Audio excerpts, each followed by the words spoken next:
Welcome home to USA Global TV and Radio, a place where dreams take flight, with authentic storytelling, diverse perspectives and meaningful conversations, where global stories unite and bridges are built beyond all borders. Discover world-class education, entertainment, hope and inspiration. Together, we're building bridges worldwide. Subscribe to our channel, USA Global TV. Download our app, USA Global TV. Be our guest or join our team. Visit usaglobaltv.com. Thanks to our founder and executive producer, Dr. Jacqueline Kerbeck. Music score by Yeffy Tang from Cloud Road Music. Voiceover artist Mike Porter. Creative direction by Paul Garcia. USA Global TV and Radio, your home for global connection. All rights reserved. This video and its contents are the exclusive property of USA Global TV and Radio. Unauthorized use, duplication or redistribution in any form is strictly prohibited. Hello, USA Global TV and Radio. Welcome and welcome back. For those of you that's joining the show for the first time, you are joining Talking Heads. And I am your expert presenter here, MARISKA.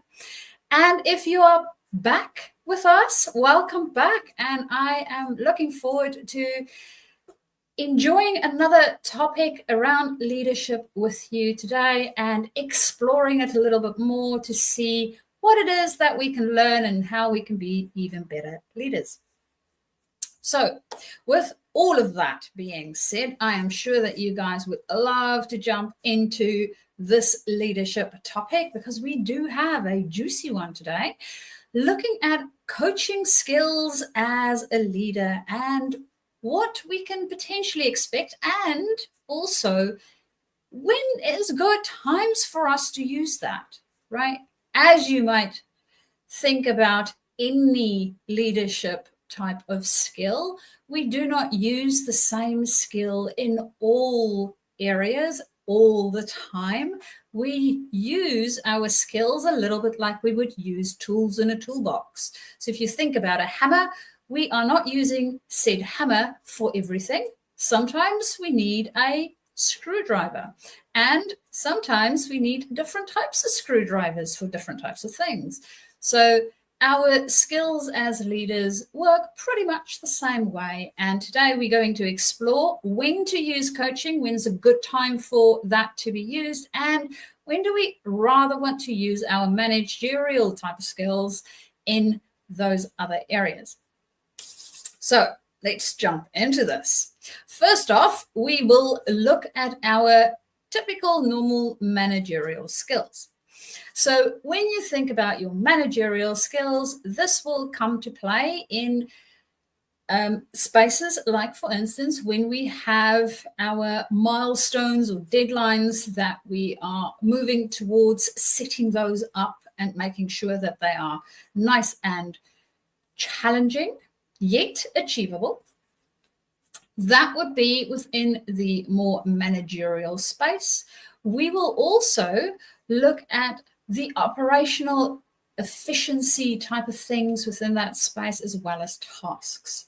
So when you think about deadlines and milestones, as a manager and leader, we need to make sure that we set them really clearly. So setting clear expectations around that, making sure that the team's very clear as to what it is that they're doing, who's doing what. So being able to get that clarity as well. And that will all fall within that more directed space where we need to give direction, right? So that is in that leadership managerial space. Then when we think about operational efficiencies, this is areas around resources, structures, policies, procedures, ensuring that those things are in place in order to help us build that container, those boundaries in which we will be working together as a team. Now, from a managerial perspective, a leader's perspective, that is things that we need to take into consideration, and coaching skills will not necessarily help us within that space. Our managerial skills will be the things that we need to focus on more in that area. And then, of course, we have normal day-to-day tasks, right? And when we think about tasks as a manager, of course, we can also think about how it is that we need to relay the specific thing that needs to be done to the specific individual or the team that need to do that. Are they proficient in doing it? Have they done this before? Have they never done this before? So depending on where they are sitting within that space, we might divvy up the task or present it in different ways. So if they've done this before, they're proficient in it, we'll just delegate. So there, off you go, you do it. I know you can do it. I don't have to worry about anything. You've done it 1,000 times. We know it's going to be sorted out. If it is a new employee, however, we might need to approach it in a bit of a different way. We might need to think about what is it that this person need?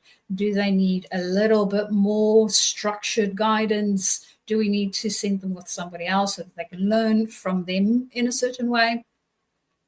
And what it is that within that skill set is required for that specific person or potentially for that team. It might be a team that's new to that environment or that system or this new way of working. So when we think about managerial skills, we are using it when we are thinking about instructions or direction that we need to give as the leader. We think about it when we have any deadlines, so adherence to deadlines, as well as helping to set up deadlines that gives us that stretch ability for our team and making sure that we are actually hitting those marks that we want to hit as a business. And then, of course, resources and structure within that space, what it is that we need to help enable our team. So what resources do we need to think about and provide that would help enable our team do what it is that they need to do? And this also goes with the structure. So if you're thinking about policies and procedures. So this is managerial. When you are within the managerial space, there's a lot more around not only the strategic pieces of things, but really giving that direction. There's giving a lot more constructive things within that space that's helpful to empower our team. On the opposite side of this, we have coaching. So when you think about coaching and leadership in general, you can think of coaching as leading from behind. So the managerial things, the setting up certain processes and things, that would be more leading from the front. We are not only providing direction, we are also stepping into that direction. We are leading from the front. Leading from behind is where we enable and support our team in a different way. And we are really looking at growth. We are looking at employee growth. We might be looking at organizational growth and what the employees need to do in order to grow themselves, to grow the organization. So the main element when we think about coaching is growth and implementation of behaviors and skills. Now, when people think about coaching, they also think that, well, then we don't need training. Technically speaking, if we don't have the information, it is really difficult for us to then implement anything. So coaching is a supportive mechanism to help us to learn and to implement it for ourselves.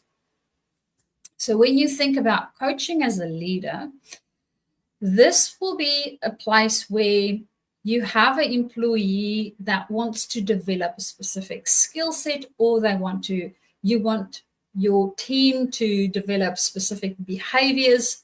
This is really good for coaching, as well as any growth within your team or specific individuals that you have within that team. So growth-related type of conversations. So thinking about using coaching, right? We might have an individual that's new to the business or might be a recent grad, and they are working on a specific project. So there's some skill development that they are doing already because they are having some on-the-job experience and trying things out for themselves. And they might get frustrated with something, right? They're very motivated to get this project going. They really, really want to make a success of it, but they're getting frustrated. They don't know how to handle a specific thing, or potentially go and ask for something, or they're getting a lot of pushback. So in that case, a coaching conversation might be the thing that would be helpful for this employee, because for them to be empowered, right, us as the leader do not take the project or the problem from them. We want to make sure that they can handle it for themselves and that they can figure out what it is that they might need to do.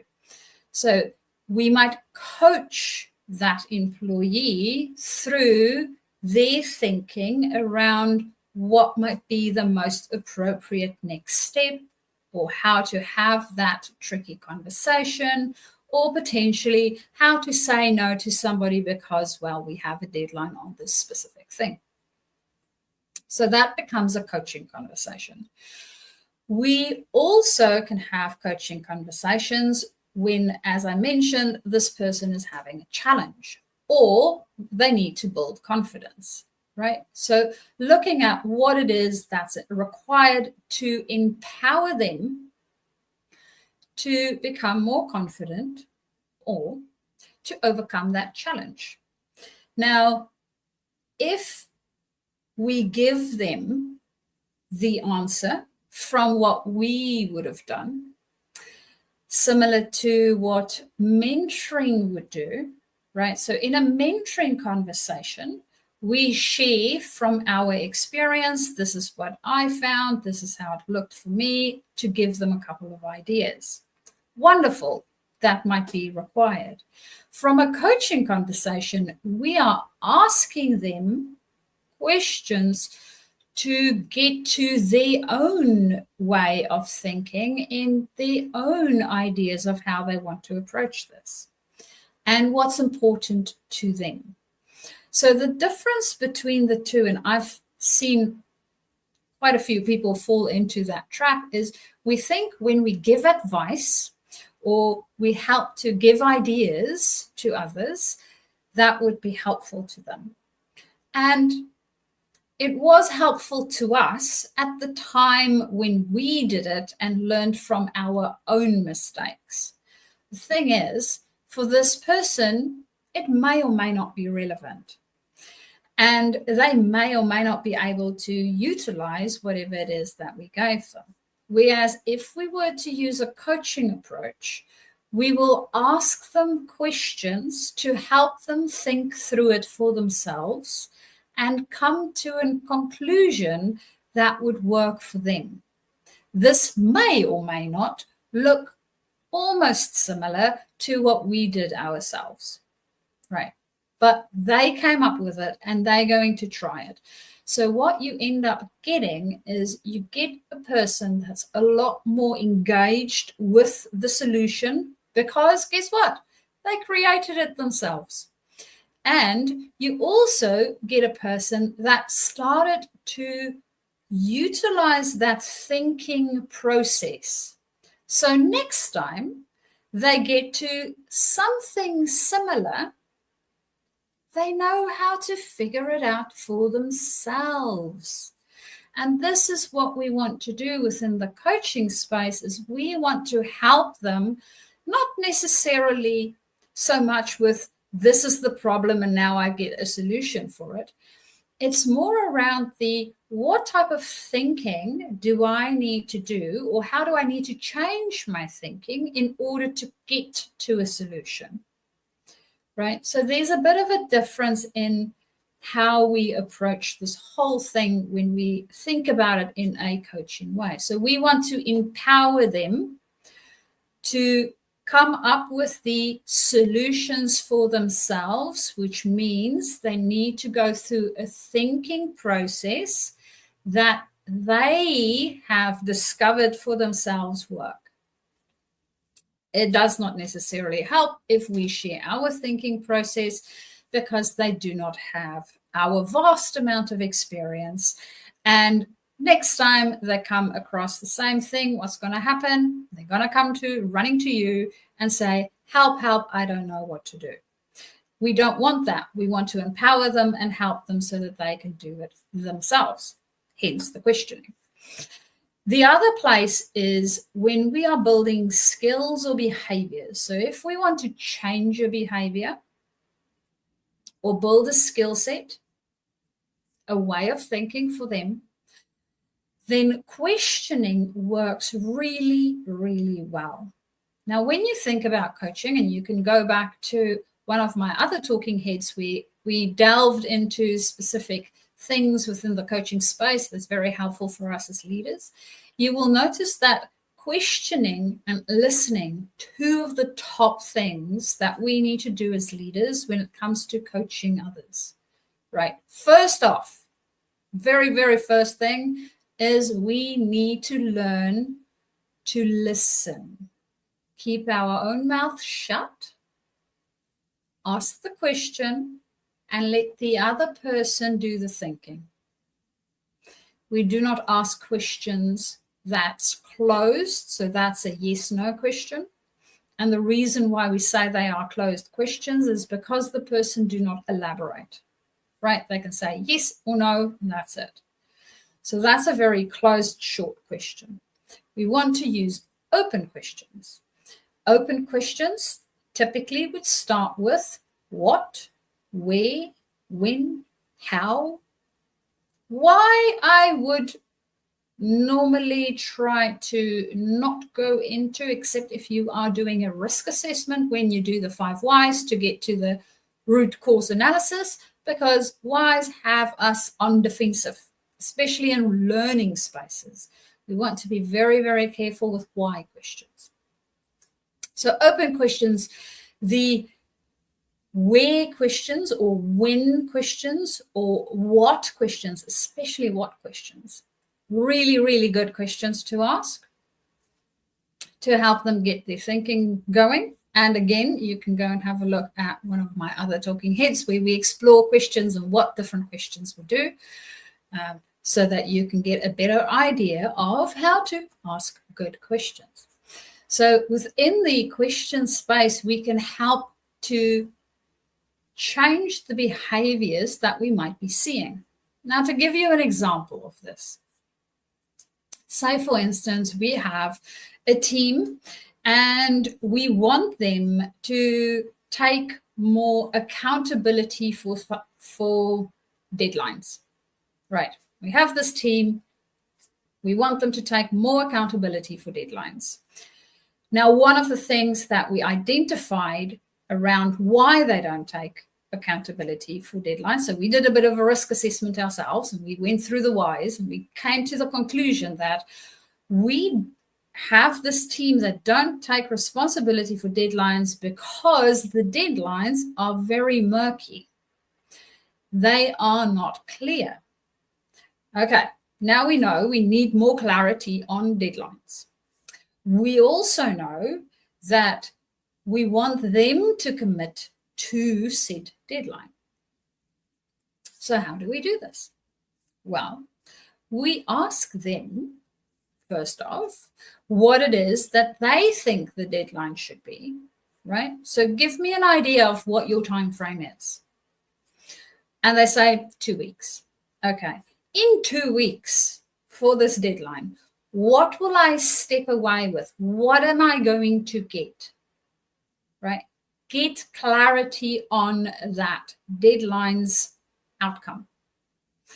Because if I ask them what is finished going to look like, then they need to start to think about what does finished look like, What will I get at the end of it? Will I have, for instance, I'm using something that's very tangible, like fixing a pump or replacing a pump in a specific spot, right? Will finish look like the pump is replaced? Will finish look like the pump is replaced and commissioned, so it's running, it's doing all the things that it can do, and it is back in the system? Is that finished? Or does finish look like I have the new pump and it is in the spot where it needs to be, but not running yet? So what exactly does finished look like? What's my definition of it? When I ask my team or my employee to be more clear around what that looks like, we can start to have that conversation. So my expectation might be finished is it is running and I don't have to worry about it. Operations has it back with them. My employee's idea of finished might be that the pump is on the plant, it is installed, but it's not commissioned yet, right? So they think about it as finished as it is in the plant. It is vastly different expectations there. So if we do not discuss this, what's going to happen is I'm going to be very upset because my employee is going to come back and say, yep, I'm finished. And then I will phone operating and I will say, hey, ops, my employees say the pump is finished. And they will tell me, no, it's not, because I still can't run the plant. So then I'll be upset with my employee because we didn't have that conversation. So understanding that I can ask them questions, and this is part of the coaching, right? Until I get to the spot where we have now gotten an agreement. That's part of helping to learn them around skill building as well as behavior. So I'm changing a behavior to help expectation setting in a more collaborative way where we can have a generative discussion. So it helps us to do that in a better way. And understanding that that is what I am doing, right? I can also explicitly express that with my employee. So now you start to see how coaching skills, I can use them. I use deadlines, right, within the coaching skill space, because I might have deadlines that I have set as my managerial function, and some of the things that I'm going through with my employee to help them to grow and to feel empowered might require coaching. So it starts to overlap. So in no time during any tool using activity, right, do we only use the hammer for everything or only the screwdriver for everything. We might use them interchangeably every now and again in different ways. And I know that some people, do have a tendency to use hammers for everything or screwdrivers for everything, which will or will not be as effective. So understanding what it is, your intention, the intentionality that you have, and what it is that you're trying to achieve, and then going from there. So using coaching skills, we can use them in a wide variety of different places. Generally, whenever we are wanting to grow or empower our employees, best place for using it. If, however, we are trying to get them to get to the answer that we are looking for, right, or them to set the direction that actually we needed to set, coaching is not going to help you.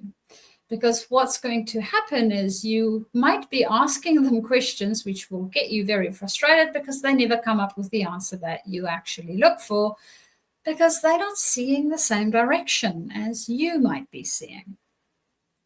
So you can see how if we utilize one of these in the wrong place for a hammer when we need the screwdriver, or a screwdriver when we need the hammer, it will be very frustrating for us as well as for them.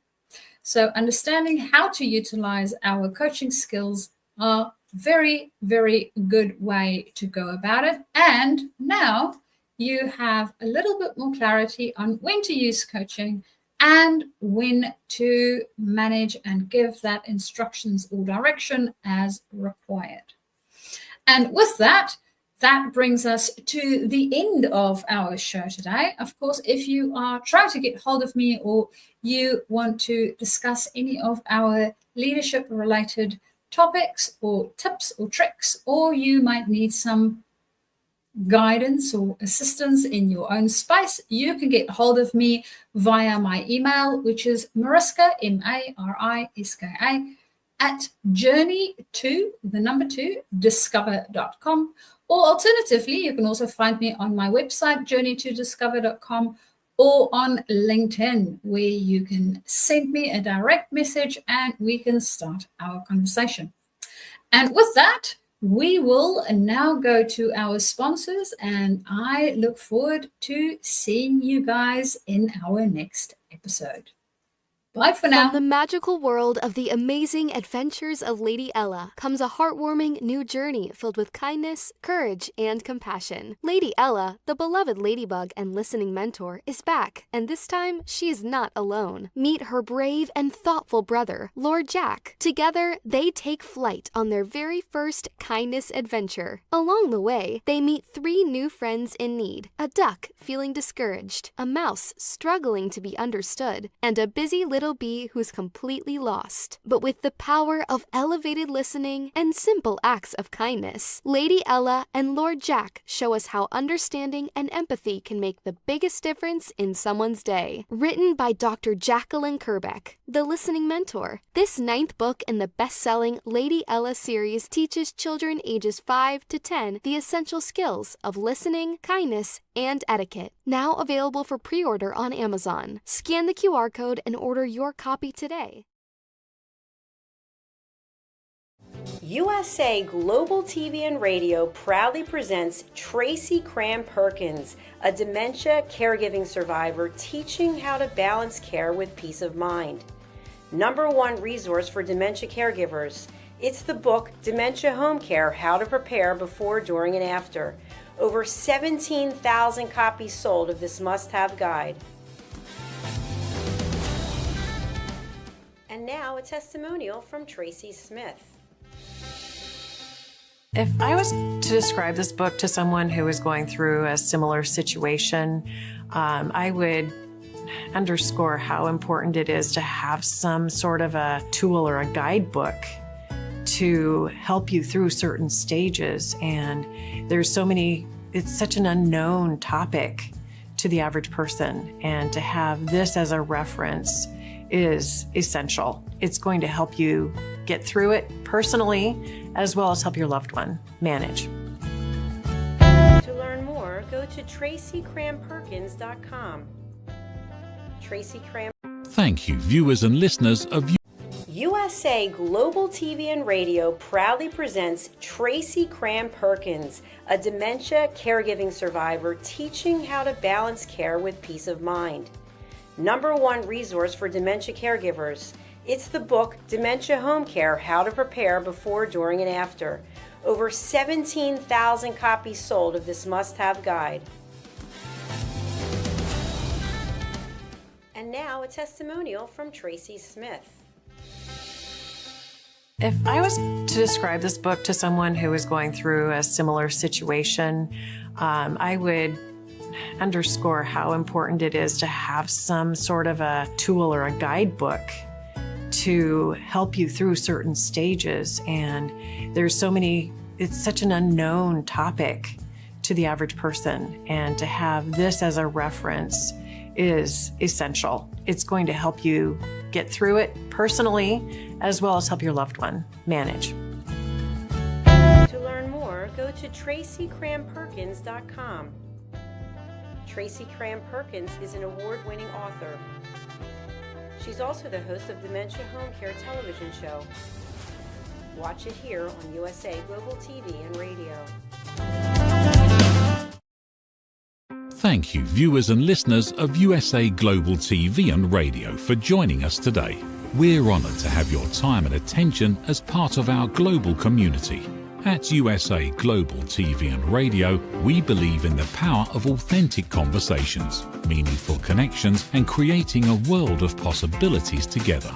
Want to be part of something bigger? Join our team of elevated listeners at usaglobaltv.com, a space where your voice matters and your ability to listen transforms relationships. Stay connected with us across all our platforms for thought-provoking discussions, expert insights, and empowering stories. Subscribe to our channels at youtube.com/c/usaglobaltv. Follow us on social media and explore the endless opportunities we're creating for growth, learning, and inspiration. Together, we're not just broadcasting, we're building bridges and changing lives one conversation at a time. For inquiries, contact us at info@usaglobaltv.com.